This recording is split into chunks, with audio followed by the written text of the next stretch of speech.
మత్తయి సువార్త 12వ అధ్యాయంలో మనం ఉన్నాం కదా. ఆ వెన్నులు తురించి వాళ్ళు తింటుంటే ఆ పరిస్థితులను చూసి అన్న మాట ఏంటంటే, చూడండి మనం చదువుకున్నాం కదా, విశ్రాంతి దినమున చేయకూడది ఈ శిష్యులు చేయించున్నారని ఆయనతో చెప్పగా యేసుక్రీస్తు ప్రభుత్వ సమాధానం చూడండి. ఆయన వారితో ఇట్లా నేను తాను తనతో కూడా ఉన్నవారును ఆకలి కొని ఉండగా దావీదు చేసిన దాన్ని గురించి మీరు చదవలేదా? అతను దేవుని మందిరంలో ప్రవేశించి యాజకులే తప్ప తానైనను తనతో కూడా ఉన్నవారైనను తినకూడని సముఖపు రొట్టెలు తినెను. దేవునికి స్తోత్రం. ఏం జరిగింది అసలు అని ఆలోచన చేస్తే ఆ వాక్యం ఇప్పుడు చదువుదాం. సమూయేలు మొదటి గ్రంథము 21వ అధ్యాయము 1 నుంచి 6 వచనం మనం చూసినట్లయితే పిల్లగా ఆ దృష్టాంతాన్ని చదివిన తర్వాత మనం ధ్యానంలోకి వెళ్దాం.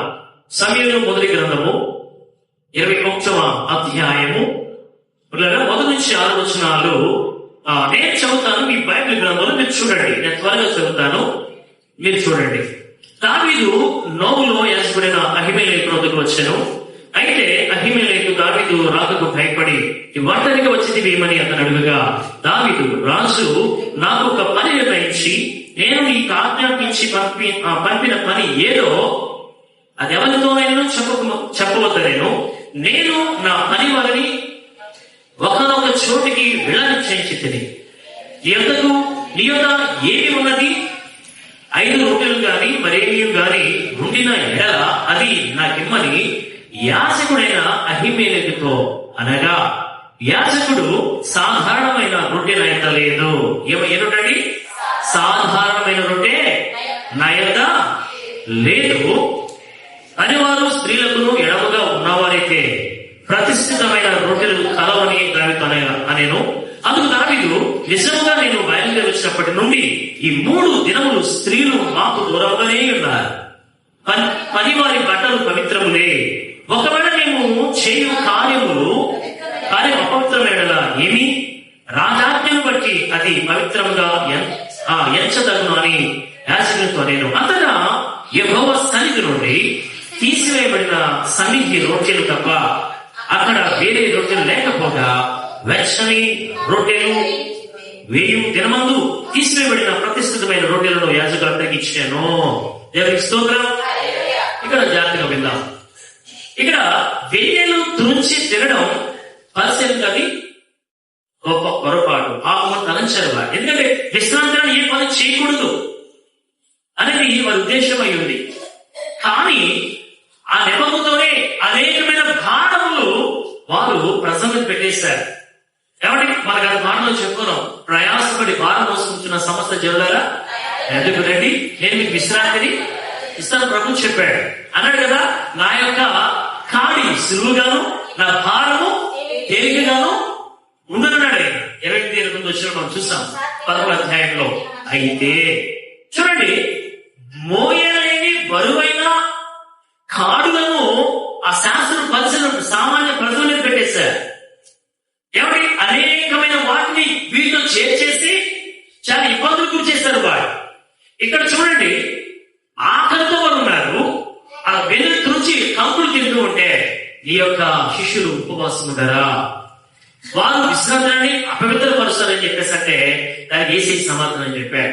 కింద చదివే కదా మనం. అక్కడ ఏముంది? నేను కనికరమని కోరుచున్నాను కానీ బలిని కోరన్నాడు ఆయన. క్రిందకి మీరు తర్వాత చదివితే విశ్రాంతి దినాన ఎవరిదైనా ఒక గొర్రె గుండెలు పడిపోతే మీరు దాన్ని లేవనెత్తారా, అలాగే ఉంచేస్తారా అని ప్రభు చెప్పాడు. విశ్రాంతి దినములకు నేను ప్రభు అన్నాడు ఆయన. దేవునికి స్తోత్రం. అక్కడే మనం చదివాము, ఆయన దేవాలయం కంటే గొప్పవాడు, సొలొమోను కంటే గొప్పవాడు. ఎవరి? సొలొమోను కంటే గొప్పవాడు, దేవాలయం కంటే గొప్పవాడు యేసుక్రీస్తు ప్రభువా. అయితే విశ్రాంతి దినాన్ని అతిక్రమించిన వాళ్ళు అనుకుంటారు కానీ విశ్రాంతి దినాన్ని గమనించండి. ముఖ్యమైన విషయం ఏంటంటే విశ్రాంతి దినం పని చేయకూడదు. నిజమే మనం అంటాం విశ్రాంతి దినం పనికి వెళ్ళకూడదు అంటుంటాం. కానీ గమనించండి, ఏ పని అంటే ఒక ఆనందం చచ్చిపోతుంటే ఆ సమయంలో తినొచ్చు, కాదంట్లా వెళ్ళొచ్చు. కానీ ఈ యొక్క స్వకీయ దురాశలు నెరవేర్చుకోవడానికి ఈ స్వార్థం వరకు నువ్వు అదేనా ఏ పని కూడా చేయకూడదనేది ప్రభు చెప్పిన సారాంశం. ఇక్కడ సముఖపు రొట్టెలు, సన్నిధి రొట్టెలు. ఇప్పుడు గమనించండి, నేను మీకు వచ్చిన తర్వాత మీ ముందు ఇది ఎంత చేస్తే టైం పడుతుంది.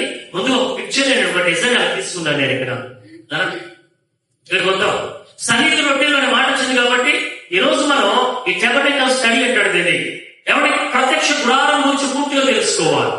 ప్రతి క్రైస్తవుడు కూడా ప్రత్యక్ష గుడారం అంటే ఏమిటి అనే దాని గురించి ఆలోచన చేయాలి. ఉదయం సండే స్కూల్లో మనం తీసుకుంటుంటే పిల్లలకు ఎవరి అరణ్యంలో మోషే గురించి చెప్పడం జరిగింది. చిన్న స్టార్ట్ చేసి ఆయన బ్రేక్ఫాస్ట్ వెళ్ళాడు. అప్పుడు నేను దాన్ని కంటిన్యూ చేశాను అనమాట. అరణ్యంలో మోషే ఇజ్రాయెల్ ప్రజల పరిస్థితి ఎలా ఉందో చెప్పుకొచ్చి ఐగుప్తు నుంచి ప్రారంభించి సీను అరణ్యం వరకు వచ్చి జరిగిన సంఘటన చెప్పాడు అనమాట. ఇప్పుడు దాన్ని కొనసాగిస్తూ ఈ యొక్క ప్రత్యక్ష గుడారాన్ని తీసుకొస్తున్నారు. గమనించండి, ఇక్కడ ప్రత్యక్ష గుడారా కనబడతా ఉంది. ఎక్కడ ఉందంటే అరణ్యంలో ఒక నిర్దిష్టమైన ప్రదేశంలో దీన్ని ఏర్పాటు చేయడం జరిగింది. దీనికి కొన్ని కొలత నియమాలు ఉన్నాయి. అని చెప్పే సమయం సరిపోదు. ఎవరి ఎన్ని మూలలు ఎత్తుండాలి, ఎన్ని మూలలు ఎడలుకుండాలి అనే ప్రతి దానికి కూడా ఒక నిర్దిష్టమైనటువంటి నియమాలు దేవుడు పెట్టాడు. ప్రత్యేకంగా బెసలేలు అనే గొప్ప చిత్రకారుడు ఎవరి డిజైన్ చేసినట్లుగా మనం బైబిల్లో చూస్తున్నాం. అతను చాలా ప్రాముఖ్యత పొందినవాడు. అతన్ని మాత్రమే పరిశుద్ధత దేవుడు ఏర్పరిచి ఇది చిత్రించడానికి, దీన్ని రూపకల్పన చేయడానికి సహాయం చేశాడు. కనిపిస్తుంది అందరికీ కూడా? కనిపిస్తుందా? సన్నిధి రొట్టెలో వచ్చింది కదా. అసలు సన్నిధి రొట్టెలు ఎక్కడ ఉంటాయి? సన్నిధి రొట్టెల యొక్క ఉద్దేశం ఏమిటి? అసలు దాని తినొచ్చా తినకూడదా, అవి ఎవరు తినాలి అనేది తెలియాలంటే ముందు ఇక్కడ మనం రావాలి. ఈ ప్రత్యక్ష గుడారము టెబర్నకల్ అంటాడు దీన్ని. ప్రత్యక్ష గుడారం ఎలా ఉంటుందంటే చుట్టూ చూసారా కనపడుతుందా? ఇవి తెరలు, ఈ చుట్టూ తెరలు ఇవి ఇస్తారు. మీరు చూపించడం జరుగుతుంది. చూడండి, ఇదంతా కూడా ఆవరణం అయితే ఈ ఆవరణంలో ఇదిగోండి ఈ ప్రత్యక్ష గుడారంలో ఇదంతా ఆవరణం అయితే ఇది రెండవది ఇక్కడి నుంచి ఈ భాగం ఇది పరిశుద్ధ స్థలము. దాని వెలుపల లోపల ఉన్నది ఇది అతి పరిశుద్ధ స్థలం. ఆవరణము, పరిశుద్ధ స్థలము, అతి పరిశుద్ధ స్థలము. ఇక్కడ పరిశుద్ధ స్థలాన్ని, అతి పరిశుద్ధ స్థలాన్ని వేరు చేస్తూ ఇక్కడ ఒక తెర ఉంటుందన్నమాట. మధ్యలో తెర, ఇది వెలుగు తెర. ఇప్పుడు చూడండి, ఆవరణంలో మనకి ఏం కనబడుతున్నాయి? ఆవరణంలోకి రాగానే మనకు రెండు వస్తువులు కనబడతాయి. ఒకటి ఏంటంటే బలిపీఠం కనబడుతుంది. రెండవది ఇది ఇత్తడి బలిపీఠం. గమనించాలి, ఇత్తడి బలిపీఠం ఉంది. రెండవది ఇత్తడితో చేయబడినటువంటి నీటితో నింపబడిన గంగాళం కూడా ఇక్కడ ఉంటుంది. ఇప్పుడు ఈ ఆవరణం చూసారా, ఇది సూర్య కాంతి ద్వారా ఇది ఎవరి వెలుగురు దీనికి వస్తుంది, వెలుగు కలుగుతుంది అనమాట. సూర్య ద్వారా వెలుగు కలిగితే పరిశుద్ధ స్థలానికి దీపస్తంభం ద్వారా వెలుగు వస్తుంది. దేవునికి స్తోత్రం. ఆవరణానికి సూర్యుడు ద్వారా వెలుగు వస్తే పరిశుద్ధ స్థలానికి దీపస్తంభం ద్వారా వెలుగు అందుతుంది. అయితే అతి పరిశుద్ధ స్థలానికి ఎక్కడి నుంచి వెలుగు వస్తుంది అని అంటే ఇది అత్యంత గొప్ప నిశ్శబ్దమైన ప్రదేశం. దేవునికి స్తోత్రం. ఇక్కడికి దేవుని యొక్క షకీనా మేఘం నుండి సరాసరి వెలుగులోకి వస్తుంది అనమాట. సాక్షాత్ దేవుడే వెలుగునట్లయినా ఇస్తూ ఉంటాడు. ఇది మనం గమనించాలి. ఆవరణం అనేది అన్నిటికీ తీయబడింది. పరిశుద్ధ స్థలం అనేది యాజకులు విశ్రాంతిలోకి ప్రవేశించి అక్కడ సందర్శించే ప్రదేశం పరిశుద్ధ స్థలం యాజకులు మాత్రమే. అతి పరిశుద్ధ స్థలం చూశారు, ఇది కేవలము సంవత్సరానికి ఒక్కసారి మాత్రమే. ప్రతిరోజు పరిశుద్ధ స్థలానికి యాజకులు పెడతారు.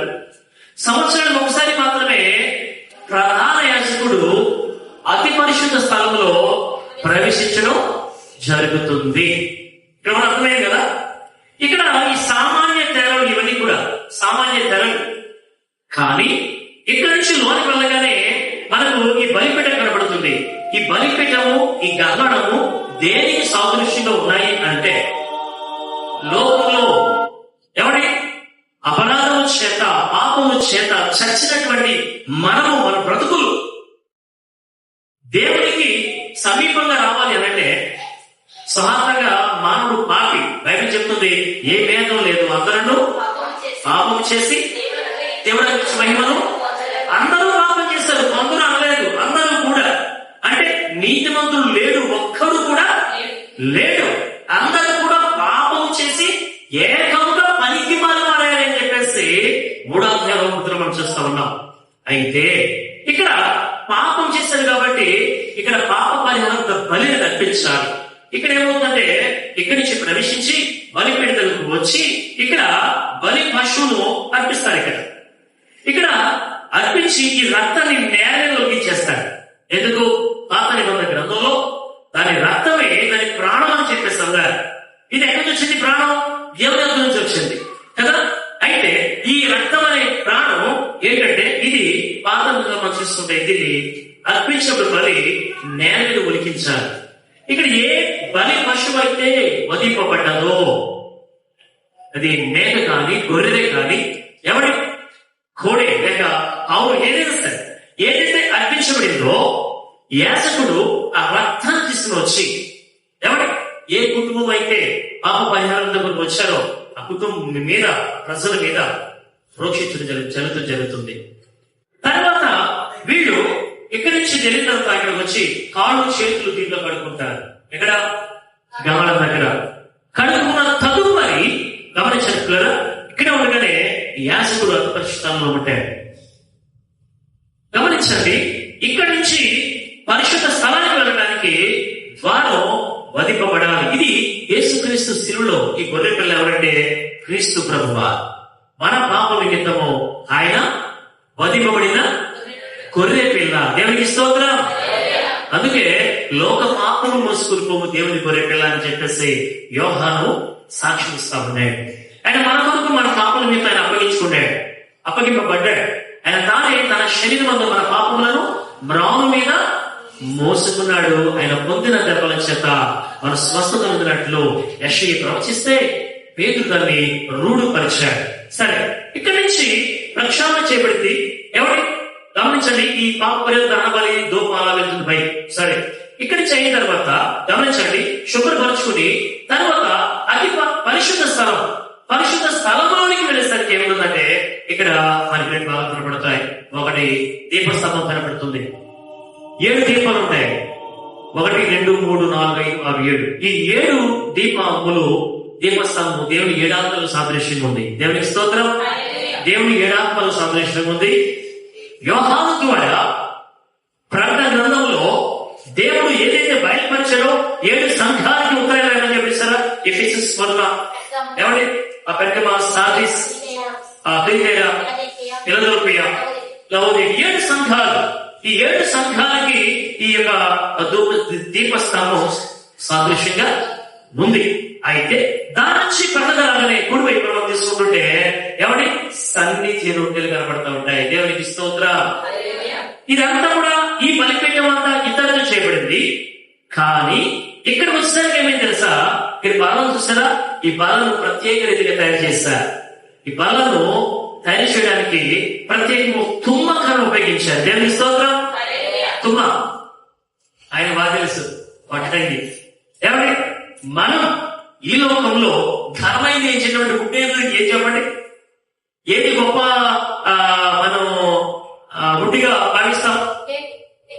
టేక్ ఉంది. రోజు ఇంకా టేక్ మెయిన్ అదే ఖరీదైంది. తర్వాత ఇంకా చాలా చాలా ఉన్నాయి. ఏమండి అయితే ఇక్కడ సన్నిధి రొట్టెలు పెట్టడానికి ఉపయోగించిన బల ప్రత్యేకంగా తుమ్మకరతో చేయబడింది. దేవునికి స్తోత్రం. ఈ తుమ్మకరకు నీవు నేను సాదృశ్యంగా ఉన్నావు. ఏమండి పనికిరానిటువంటి మన బ్రతుకులు, పారేసిన మన బ్రతుకులు, నిరుపయోగ్యమైన విలువ లేని మన జీవితాలు ఈ తుమ్మకరు సాదృశ్యంగా ఉంటే ఇక్కడ అయినా ఇది బంగారు రేగుతో పొదగడం జరిగింది. దేవునికి స్తోత్రం. యేసుక్రీస్తు సాదృశ్యం. ఆయన మనతో సహవాసం చేయడానికి ఆయన ఏం చేశారండి? ఆ యొక్క మహిమగల రాజ్యాన్ని, పట్టణాన్ని విడిచిపెట్టి ఆయన మనకు లోకానికి దాసుడిగా, వ్యక్తుడిగా ఆయన వచ్చాడు కదా. ఇక్కడ ఈ తుమ్మకరు చేపట్టినటువంటి ఈ బంగారు రేగుతో పొదగడం జరిగింది. దీని మీద సన్నిధి రొట్టెలు ఉంటాయి. హల్లెలూయా. ఎన్ని రొట్టెలు ఉంటాయి కదా? ఎన్ని రొట్టెలు ఉంటాయి? 12 రొట్టెలు ఉంటాయి. 12 రొట్టెలు ఉంటాయి. 12 రొట్టెలు పాత నిబంధనలో ఏమండి 12 గోత్రాలకి సాదృశ్యమైతే, కొత్త నిబంధన వచ్చేసరికి ఇది 12 మంది అపోస్తలులకు, శిష్యులకు సాదృశ్యంగా ఉన్నాయి. గమనించండి, ఇక్కడ బలి అర్పణ అనేది మన యొక్క పాప నిమిత్తము క్రీస్తులో బలైపోయారు. అది మనం తీసుకుంటే, పరిశుద్ధ స్థలం వచ్చేసరికి ఈ పరిశుద్ధ స్థలంలో గమనించండి పిల్లలు, ఇక్కడ మనం చూసేది ఏంటంటే సన్నిధి రొట్టెలు కనబడతా ఉన్నాయి. ఇది ఉదయం సాయంత్రం పెడుతూనే ఉండాలి. ఏమండి పులియకూడదు.